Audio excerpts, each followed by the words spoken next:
ulul albab itu orang-orang yang berfikir, itu orang-orang yang selalu di dalam akal sehat.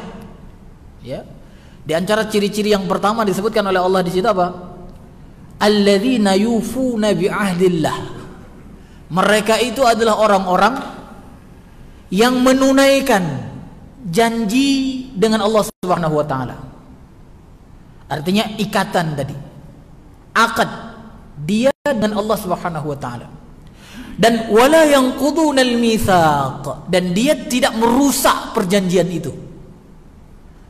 Bapak-bapak, ibu-ibu di sini pernah enggak berjanji dengan Allah, Pak?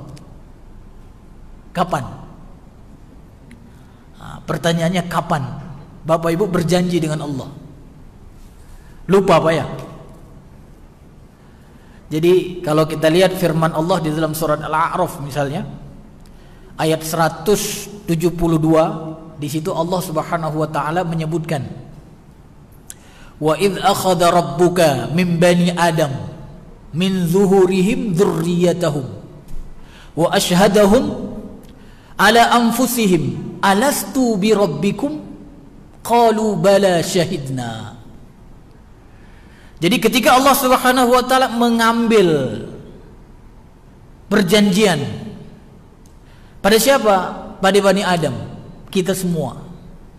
Jadi ditafsirkan oleh para ulama ya, surat Al-A'raf ayat 172 itu dengan penjelasan yang sangat panjang. Dan di situ terdapat perselisihan di antara para ulama tentang maknanya ya, atau kaifiyah, bagaimana cara Allah Subhanahu wa taala mengambil janji Bani Adam itu, kita semua. Tapi intinya Bapak Ibu dirahmati Allah, ya, para ulama mengatakan bahwa ketika Allah Subhanahu wa taala menciptakan Adam, ya bapak kita dulu, maka kemudian Allah Subhanahu wa taala mengusap sulbi Adam dan kemudian keluarlah semua anak cucunya. Ya bukan orangnya, Pak. Disebutkan oleh para ulama yang keluar adalah ruhnya. Ruh dari siapa? Dari sulbinya Adam. Maka kemudian Allah pun mengatakan kepada ruh-ruh yang keluar dari sulbi Adam tadi, alastu bi rabbikum, bukankah aku ini sebagai Tuhan kalian, Rabb kalian?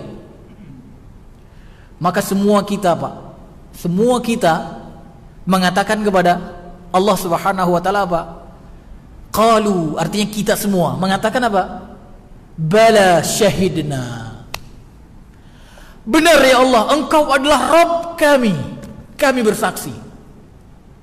Jadi Bapak Ibu yang dirahmati Allah, ternyata kita semua sudah pernah berjanji kepada Allah Subhanahu wa taala. Semua manusia, baik yang hari ini Yahudi, Nasrani, Majusi, mungkin Hindu, mungkin Buddha, semua manusia yang diciptakan oleh Allah Subhanahu wa taala telah pernah berjanji kepada Allah Subhanahu wa taala ketika apa? Ketika dikeluarkan dari sulbinya Adam tadi. Makanya Bapak Ibu dirahmati Allah, di dalam surat Ar-Ra'd ayat 20 Allah katakan alladzina yufuna bi ahdillah. Orang-orang yang disebut sebagai ulul albab itu orang-orang yang berfikir itu, orang-orang yang tidak kurang akalnya. Mereka itu adalah orang-orang yang memenuhi janjinya dengan Allah Subhanahu wa taala. Wala yanqudunal mitsaq, dan mereka tidak merusak perjanjian itu. Kira-kira kalau di dunia, Pak, banyak yang merusak perjanjian atau banyak yang menepati, Pak?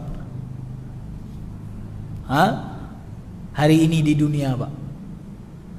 Ya, ternyata kalau kita hitung, ya, kita buat sensus, di dunia hari ini lebih banyak orang yang mengingkari janjinya dengan Allah daripada yang menepati. Buktinya apa?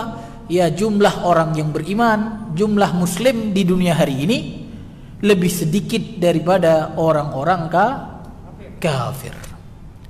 Beruntunglah Bapak Ibu yang dirahmati Allah, kita saat ini termasuk orang-orang yang masih menganggap Allah Subhanahu wa taala sebagai Rabb kita, sebagai yang mengatur kehidupan kita, sebagai yang mengatur semua alam semesta ini. Kita yakini itu. Tapi kalau Bapak Ibu yang dirahmati Allah hari ini sudah tidak yakin lagi bahwa yang mengatur ya apa yang ada di dunia, di langit, ya, seisi dunia dan seisi langit. Bapak tidak percaya lagi bahwa yang atur adalah Allah Subhanahu wa taala, Rabb semesta alam. Berarti naudzubillah termasuk orang-orang yang apa? Merusak perjanjian dengan Allah Subhanahu wa taala. Maka Bapak Ibu dirahmati Allah, beruntung orang-orang yang sampai akhir hayatnya dia tidak pernah merusak perjanjian dengan Allah Subhanahu wa taala. Artinya apa? Akidahnya, akadnya dengan Allah tetap terjaga sampai akhir hayatnya. Itulah orang yang beruntung.